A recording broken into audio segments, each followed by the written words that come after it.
Preparation for the race started a week or so out, where I was just trying to get the kit, myself, and everything in order in terms of making sure that I was fully prepared for the race itself.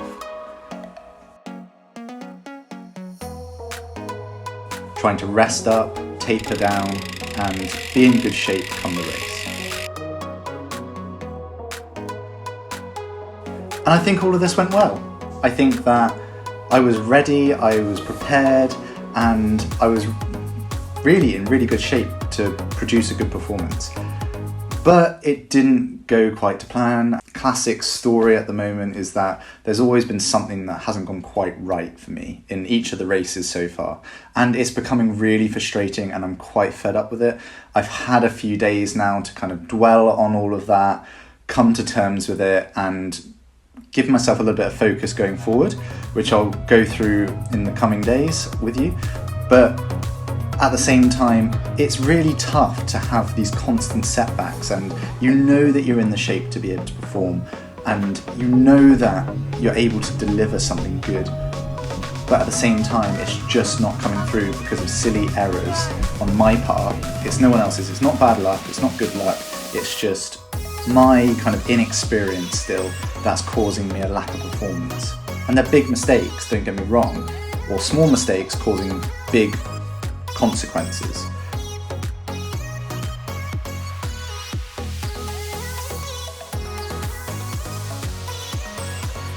I'll take you through this race. It was really good in terms of physiological race and perspective. However, there was a small hiccup which cost me for the rest of the race.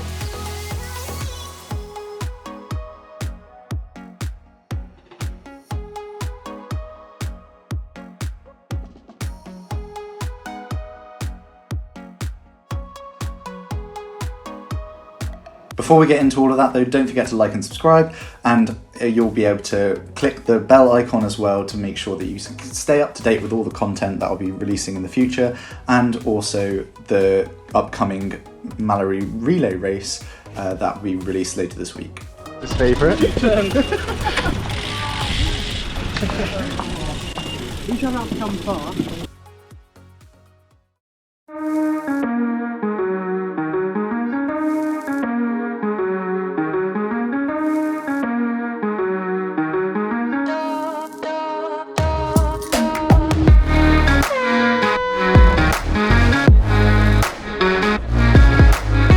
So starting with the swim was a little bit of a mix-up. I don't know what happened at the start. That being said, I got to the first buoy in a really good position. I was probably in the top 5. I think there was a few of us that came to the first buoy roughly at the same time. However, because I was on the far right-hand side and it was a left-hand turn, I had to swim the long way round. And as you swim the long way round, you get shuffled back a little bit, and this meant that for the first few buoys, I was shuffled back a little bit further each time, but because I was near the front, it didn't matter too much.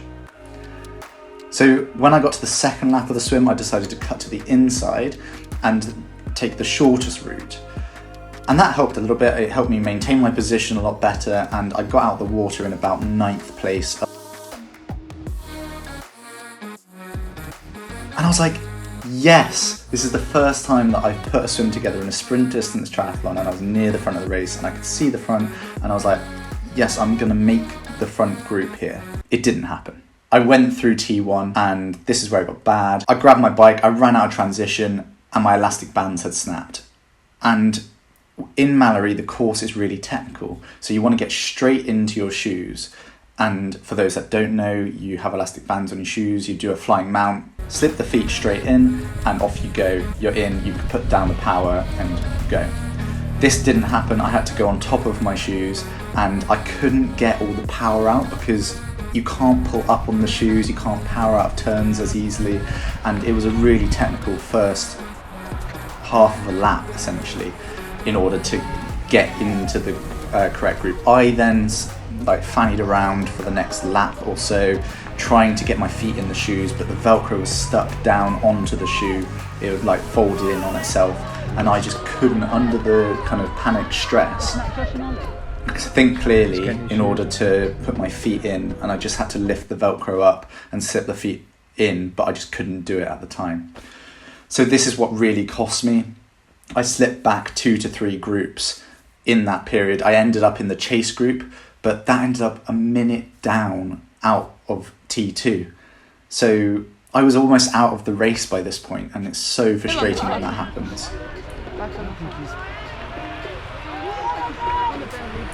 The bike itself, I felt pretty in control. I was cornering relatively well. I had plenty of power. I could do what I wanted within the group to a certain extent.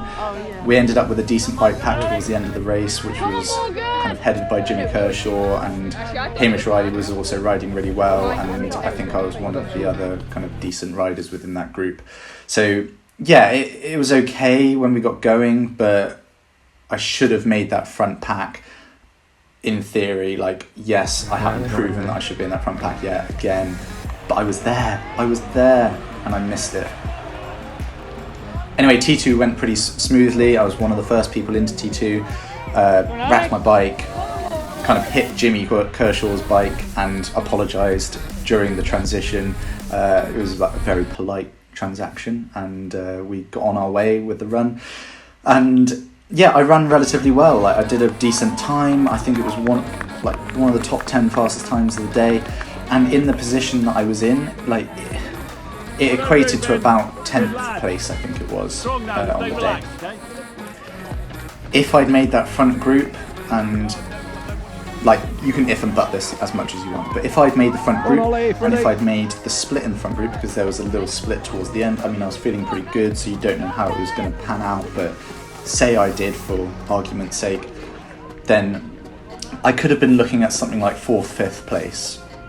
And you don't know, because I wasn't there. Like, the dynamic could have been completely different. But just for argument's sake, let's say that.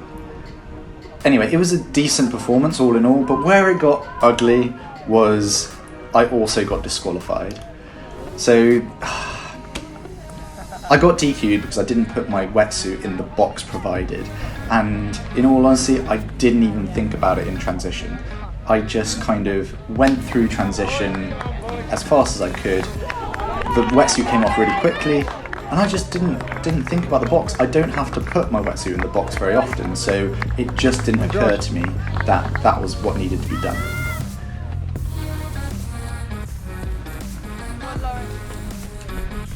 All in all, disappointing to get DQ'd, but at the same time, it didn't really affect anything for me in terms of the race outcomes. I need a top 5 in one of these races.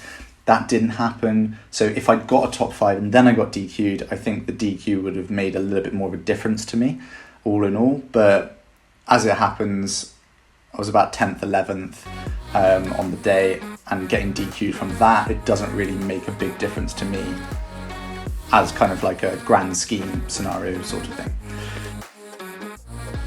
So yes, I was very disappointed in the whole day. I was gutted that I missed the shoes. I was gutted that I slid back a few packs.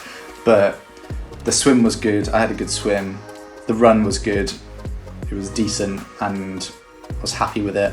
And the bike, yeah, whilst I slipped through the packs, I felt pretty strong on the bike, and it was a decent one all in all. So yeah, I've got to take what I can from it in terms of a good performance on the day in those aspects, and it was just T1 that let me down massively with the wetsuit and the shoes and the elastic bands. But you can't help but feel disappointed in the result. However, our program works, and Fred smashed it. So Fred, part of the coaching team, check out his link in the bio, but he absolutely smashed it, and he came second on the day. So really, really good, and showing that what we're doing here is working. We've just got to execute correctly and make sure that we've done things all we can do to be ready on the day. So yeah, like, massive well done to him, really good, but also really promising for the rest of us, because hopefully it means that we should be able to produce something of a similar sort of standard, maybe not as good, but in that remit, which is kind of where I thought I might be prior to the day, or if you take into consideration my T1 and kind of swap that out for something a little bit better, where I might be in an overall race scenario.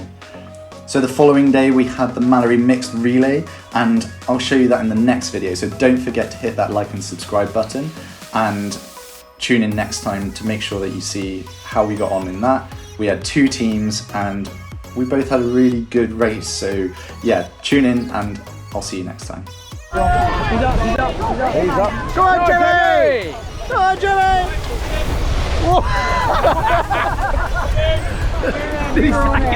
I didn't even see it. Where is he?